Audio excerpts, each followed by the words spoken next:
हमारे खुदावंद यीशु की अंजील मुक़द्दस यूहन्ना के मुताबिक उसका चौथा बाब 43 से 54 आयत तक। उस वक्त यीशु सामरिया से रवाना होकर जलील को गया, क्योंकि यीशु ने खुद गवाही दी कि नबी अपने वतन में इज्जत नहीं पाता।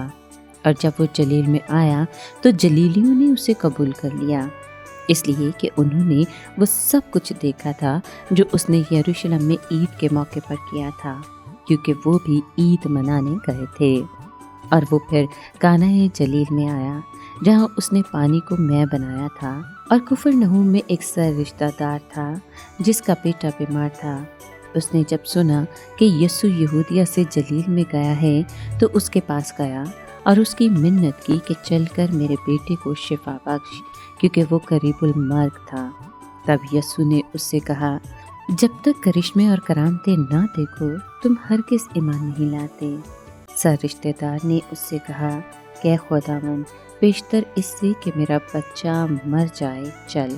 यीशु ने उससे कहा, जा तेरा बेटा जीता है। उस शख्स ने उस बात का यकीन किया जो यीशु ने उससे कही और चला गया।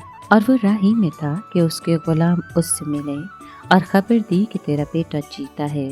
तब उसने उनसे पूछा कि उसे किस वक्त से आराम होने लगा था। उन्होंने कहा कि कल 7वें घंटे उसकी तप उतर गई।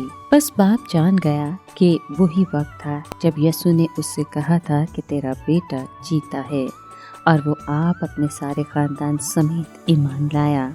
ये दूसरा करिश्मा है जो यीशु ने यहूदिया से जलील में आकर दिखाया। पाक कलाम के पढ़े और सुने जाने पर खुदावंद की बरकत हो, खुदा का शुक्र हो। अजीज दोस्तों, इंसान के ईमान, उसकी उम्मीद और उसकी मोहब्बत और हौसले का अंदाज़ा उस वक्त होता है जब वो किसी दुख या मुसीबत में मुब्तला हो। दुखों के वक्त खुदा की याद आती है, मुसीबत के वक्त इंसान की परख होती है। दुख और मुसीबत में रोज़ा रखने का मौका खुदा पर अपने ईमान और उम्मीद का इजहार होता है। गमों और दुखों से भरी हुई दुनिया हर कदम पर किसी मसीहा के इंतज़ार में खड़ी नजर आती है।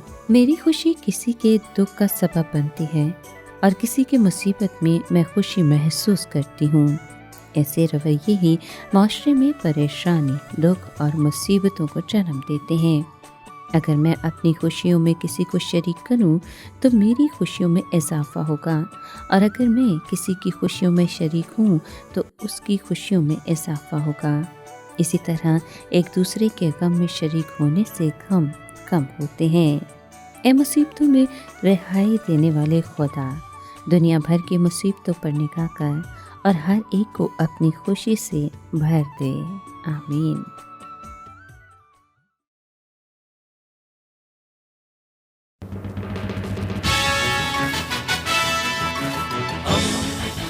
दोस्ती का पैगंबर, रेडियो वेरितास एशिया।